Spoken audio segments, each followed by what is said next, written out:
അസ്സലാമലൈക്കും. എന്തൊക്കെയുണ്ട് വിശേഷങ്ങൾ? എല്ലാവർക്കും സുഖമല്ലേ? അപ്പൊ എല്ലാവർക്കും ഫാത്തിമാസ് എംഎ ബ്ലോഗിലേക്ക് സ്വാഗതം. അപ്പൊ നമ്മളിന്ന് വന്നതെന്ന് വെച്ചാല് നമ്മൾ ഡോക്ടറെ അടുത്ത് പോകണം കേട്ടോ. അലർജി ആയിട്ട് തുമ്മല്, കണ്ണ് ചൊറിച്ചില്, അങ്ങനത്തെ ബുദ്ധിമുട്ടുകളൊക്കെ ആയിട്ട് ഇപ്പൊ ഒരു വർഷം പോരായി. ഭയങ്കര ബുദ്ധിമുട്ടാണ്. അപ്പൊ നമ്മള് അങ്ങനെ കാര്യമായിട്ടൊന്നും എവിടെയും ഡോക്ടറെ ഒന്നും കാണിച്ചിട്ടില്ല അതിന് വേണ്ടിയിട്ട്. അങ്ങനെ പിന്നെ ഞങ്ങളെ ഫാമിലിയിൽ പെട്ട ഒരാള് പറഞ്ഞ് ഇങ്ങനെ ഓലെ മോക്ക് കാണിച്ചിട്ട് നല്ല മാറ്റമുണ്ട്. ഓർക്ക് പറഞ്ഞ പോലെ വേറെ ആരോ പറഞ്ഞു കൊടുത്തതാണ്. ഹോമിയോ ഡോക്ടറാണ് കേട്ടോ. അപ്പൊ മൂപ്പരെന്ന് വെച്ചാല് ഒരാഴ്ച ഗൾഫിലാണെങ്കിൽ 2 ആഴ്ച നാട്ടിലുണ്ടാവും. അങ്ങനെയൊക്കെയാണ് ദുബായില് ഉള്ളവർക്കൊക്കെ ചിലപ്പോൾ അറിയാൻ മതിയാവും. അപ്പൊ സാറിന്റെ പേരെന്തായാലും ഫാത്തിമ. അപ്പോ പിന്നെ എന്താണെങ്കിലും ഓരോ മരുന്ന് കഴിച്ചിട്ട് 2 ആഴ്ച കഴിച്ചിട്ട് നല്ല മാറ്റമുണ്ട്. ദിവസവും തുമ്മയും പിന്നെ കണ്ണ് ചൊറിച്ചിലും കണ്ണ് ചൊറിഞ്ഞ് ഞാന് പോളയൊക്കെ പഠിച്ചിട്ട് ഇങ്ങനെ എന്താ പറയാ ഭയങ്കര ബുദ്ധിമുട്ടുള്ള ആ ബുദ്ധിമുട്ടൊക്കെ നല്ല മാറ്റമുണ്ട്. പിന്നെ നമ്മള് സാധാ ഇപ്പൊ ഒരു ഡോക്ടറെ അടുത്ത് പോയാൽ അലർജി ടെസ്റ്റ് ചെയ്യാനൊന്നും ഡോക്ടർമാരത് പറയലില്ല. പിന്നെ മരുന്ന് കഴിക്കാന്നല്ലാണ്ട്. അപ്പൊ ഇവിടെ പോയി ഫസ്റ്റ് കാണിച്ചപ്പോ തന്നെ ആദ്യം പറഞ്ഞ അലർജി ടെസ്റ്റ് ചെയ്യാനാണ് പറഞ്ഞത്.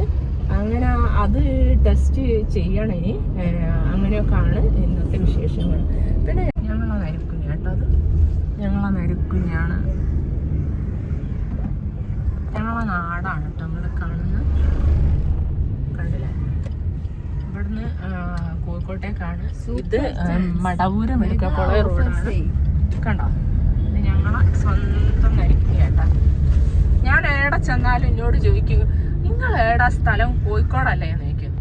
കോഴിക്കോടാണെന്ന് അറിയുമ്പോ പിന്നെ ചോദിക്കാന്നറിയാം, നിങ്ങൾ പാത്തൂന്റെ നാട്ടിലല്ലേ? MIT മുസല പാത്തൂന്റെ നാട്ടിലല്ലേ എന്നാ ചോദിക്കാം. സുരഭി, നമ്മളെ സുരഭി സിനിമ നടി സുരഭി ഉണ്ടല്ലോ, ഞങ്ങളെ നാട്ടുകാരി കേട്ടോ. ഞങ്ങൾക്ക് അഭിമാനിക്കാം. അപ്പം പിന്നെ അതൊക്കെയാണ്. ഇത് നെരിക്കുനിന്ന് കോഴിക്കോട്ടേക്കുള്ള റോഡാണ് കേട്ടോ ഈ വരുന്നത്. കണ്ടില്ലേ? അപ്പൊ ബാക്കി വിശേഷങ്ങൾ നമുക്ക് ഡോക്ടറെ അടുത്ത് ചെന്നിട്ട് പറയാം കേട്ടോ.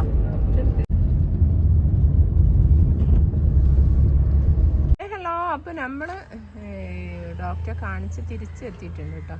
ഇത് ഇന്നലെ ഞങ്ങളെ കാണിച്ചു തന്നെ നാടൻ വൈറ്റ് പോകണില്ല കേട്ടോ.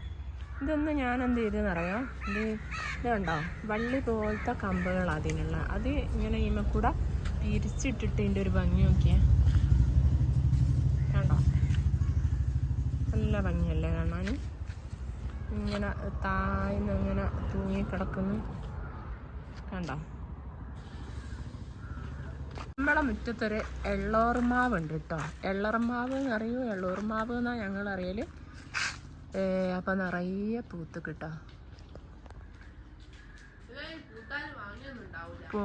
മാങ്ങ ഉണ്ടാവൂല, പക്ഷെ ഒന്ന് പറയുന്നുണ്ടല്ലോ, മാമ്പൂ കണ്ടും മക്കളെ കണ്ടും കൊതിക്കരുത് എന്നാ പറയല്. പണ്ടുള്ളവര് പറയും. പണ്ട് കുറച്ചു കാലം മുമ്പ് കൊച്ചിനു ഇപ്പൊ മാങ്ങ കിട്ടാണ്ടായാലും കൊതിയൂല്ല. മാവൊക്കെ ഇഷ്ടം പോലെ ഉണ്ട്. വേറൊരു സ്ഥലം ഉണ്ട്, അവിടെ ഉണ്ട്. പക്ഷെ മാങ്ങ കിട്ടൂല. കണ്ട നിറയെ പൂത്തൊക്കെ. പക്ഷെ ഇന്നലെയൊക്കെ നല്ല മഴക്കാറ്, അതുകൊണ്ട് മാങ്ങ ഉണ്ടാവുമല്ലേ എന്നൊന്നും പറയാൻ പറ്റില്ല. ഒരു പ്രത്യേക ഭംഗിയാണ് അല്ലേ ഈ മാമ്പൂവൊക്കെ കാണാൻ. നിറയെ ചോണനും. പക്ഷെ 1-2 ഉണ്ണിമാങ്ങ ആയിട്ടുണ്ട് കേട്ടോ. കണ്ടോ?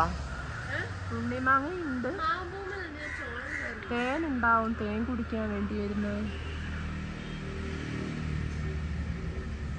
തേനീച്ച കണ്ടോ? ഈച്ചകൾ ഉണ്ടാവും. കണ്ടോ? എന്തൊരു ഭംഗിയാ നോക്കിയ ഈ മാമ്പൂ കാണാന്.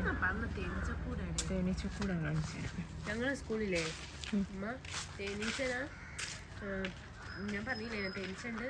ഇത് ഇളക്കണ്ട, അപ്പുറത്തൂടി പോകും നമ്മളെ. ഇതൊരു മാംഗോസ്റ്റിന്റെ മരമാണ് കേട്ടോ. ഇളക്കല്ലേ മരം. കണ്ടോ?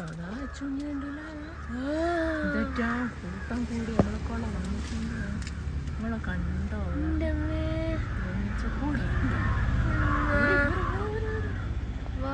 ഇറക്കി വെക്കിയാലോ?